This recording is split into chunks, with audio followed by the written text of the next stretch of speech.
আকাশবাণীৰ সংবাদদাতা ডালিম ফুকনলৈ 2024 বৰ্ষৰ ডাক্তৰ আবু হানিফা স্মাৰক বঁটা। হয়বৰগাঁও প্ৰেছ ক্লাবৰ উদ্যোগত নগাঁৱত ৰাষ্ট্ৰীয় প্ৰেছ দিৱস উদযাপন।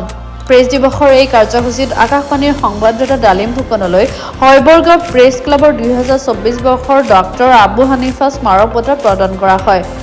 ৰাষ্ট্ৰীয় প্ৰেছ দিৱসৰ সৈতে সংগতি ৰাখি নগাঁৱৰ কমলাদেৱী 2D সাহিত্য সভা ভৱনত অনুষ্ঠিত হোৱা এক অনুষ্ঠানত সাংবাদিকগৰাকীক এই বঁটা প্ৰদান কৰা হয়।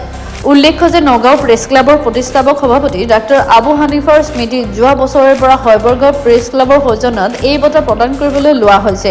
এই বৰ্ষৰ বঁটাৰ বাবে নিৰ্বাচিত সাংবাদিক ডালিম ফুকন আকাশবাণী, দূৰদৰ্শন, PTI আৰু দ্য আছাম ট্ৰিবিউন কাকতৰ সৈতে মৰিগাঁৱৰ সংবাদদাতা হিচাপে কৰ্মৰত হৈ আছে।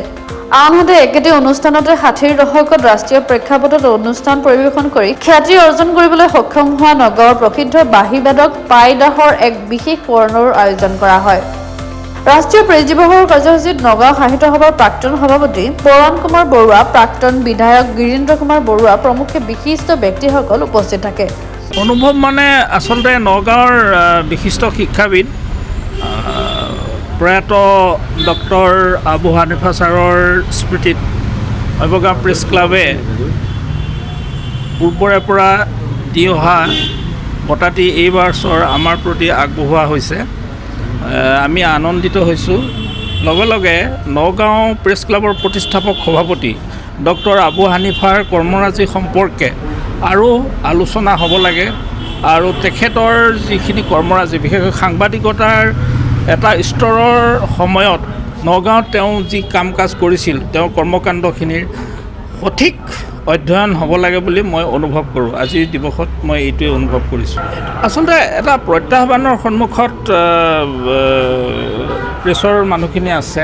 মোৰ বিশেষকৈ উঠি অহা চাওক, ভাৰতৰ প্ৰেছ কাউন্সিল 1964 চনৰ 16 নৱেম্বৰত আদি প্ৰতিষ্ঠা হোৱাৰ দিনটোত ৰাষ্ট্ৰীয় প্ৰেছ দিৱস হিচাপে পালন কৰা হৈছে।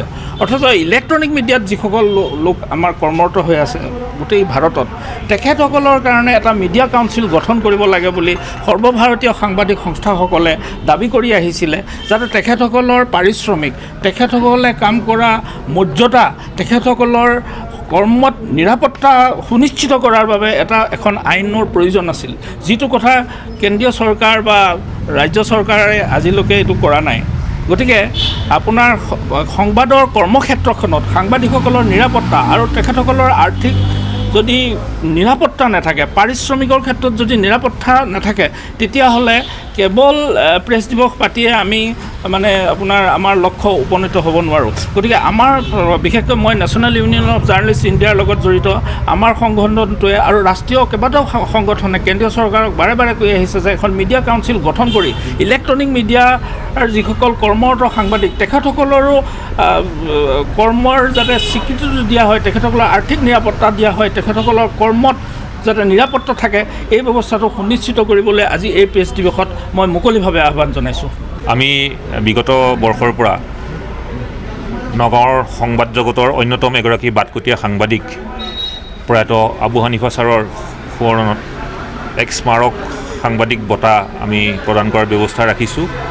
এই বছৰ এই বঁটা আমি মৰিগাঁৱৰ প্ৰবীণ সাংবাদিক ডালিম ফুকন ডাঙৰীয়ালৈ আগবঢ়াইছোঁ। ডালিম ফুকন তেখেত PTI, দূৰদৰ্শন, আকাশবাণী আৰু আছাম ট্ৰিবিউনৰ সৈতে সংবাদদাতা হিচাপে কৰ্মৰত হৈ আছে। তেওঁৰ এগৰাকী 60ৰ ঊৰ্ধৰ ব্যক্তি। আমি তেখেতক আৰু তেওঁৰ ৰাষ্ট্ৰীয় প্ৰচাৰ মাধ্যম প্ৰচাৰ ভাৰতীৰ তেওঁ উত্তৰ পূৰ্বাঞ্চলৰ শ্ৰেষ্ঠ সাংবাদিক বঁটাও তেওঁ ইতিমধ্যে লাভ কৰিছিলে। গতিকে তেখেতক আমি এই বঁটা দিবলৈ পাই আমি যথেষ্ট গৌৰৱ বোধ কৰিছোঁ। নগাঁৱৰ পৰা আহিয়া আহমেদৰ ৰিপৰ্ট, গ্ল'বেল নিউজ 24/7।